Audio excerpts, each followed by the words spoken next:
Hello, I'm Philip Stoughton for ID People. I'm here at ID World in Rio de Janeiro and I'm joined by Peter Choong. Peter, thanks very much for stopping by. Start by telling me a little bit about what your company does and what you are presenting here. Okay, I think thank you for this invitation. I'm glad to at least explain to you what we do best. The nature of our business is that we do manufacturing and design of authentication and identification devices, mainly on biometrics, on mostly on border control, applications.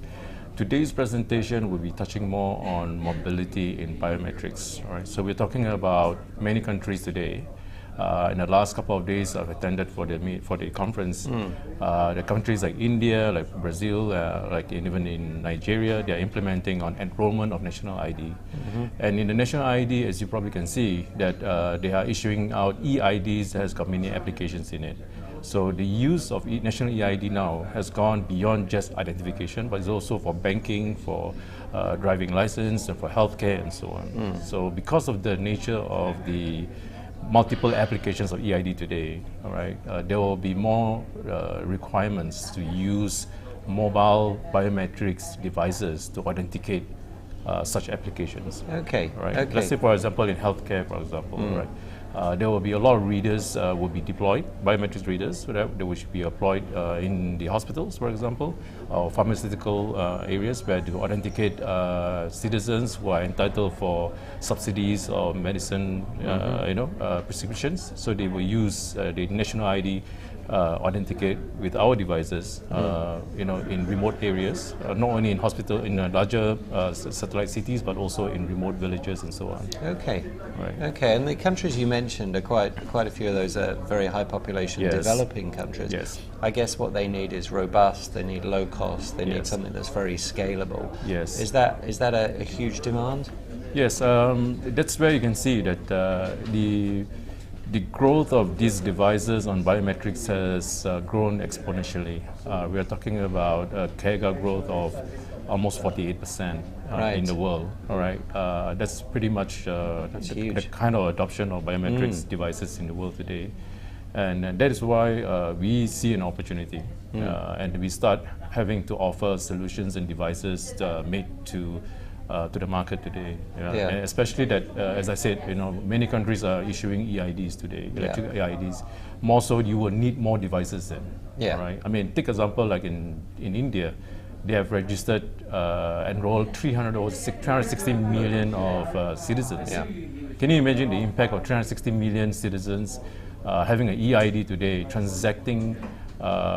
Banks, ATMs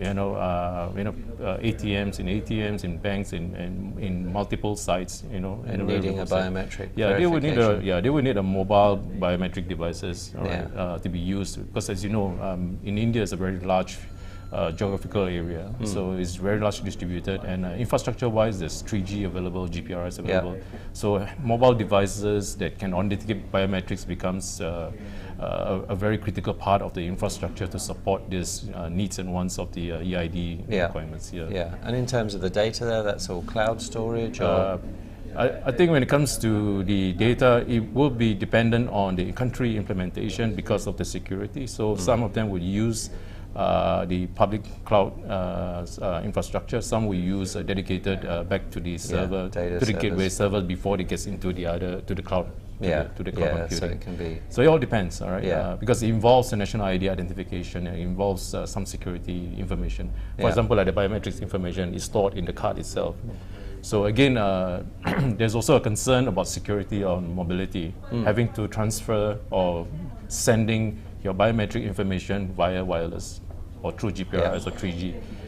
But with PKI, in place, with a symmetrical biocryptics technology that's available today, that will prevent security breach of transferring biometrics data across the network.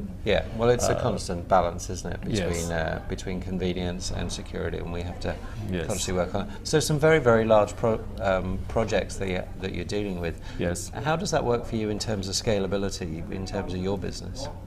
I guess in terms of scalability, what we see is that there are many changes in the adoption. I think we talk about desktop readers of or biometrics desktop readers in-house. I mean, in offices, in buildings, all right, which is mostly desk-bound kind of readers.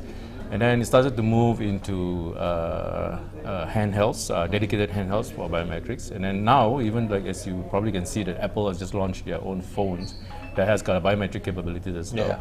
So it has gone to the mainstream where we personally feel that the acceptance of using biometrics as a means of authentication would be very pervasive, and people are more receptive of using biometrics as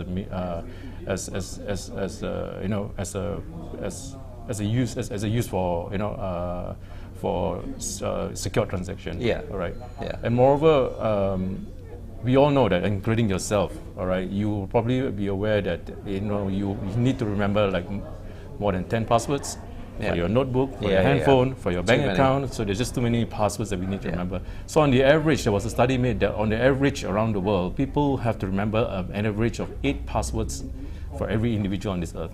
That's too many, isn't it? Yeah, that's on the average statistics. They would say 8 passwords to remember. I think it's going to be a big challenge for everybody. So we replace that with and the obvious choice is to use finger biometrics as a means of authentication. You don't have to remember the passwords, and it's unique and it's very secure. I mean, it has to be your finger, right? Yeah. I mean, passwords and pins somebody can steal it away from you. You must have written somewhere. Well, people end up leaving them in files called password on their computer and stuff because they can't remember them all. That's the challenge. And it's that thing of a trusted device. Your own device is a trusted device, so you can have that. Fascinating stuff. Well, Peter, good luck with your presentation this afternoon. Thanks for stopping by to chat. All right, and I hope we can talk again soon. Thank you very much. Thank you.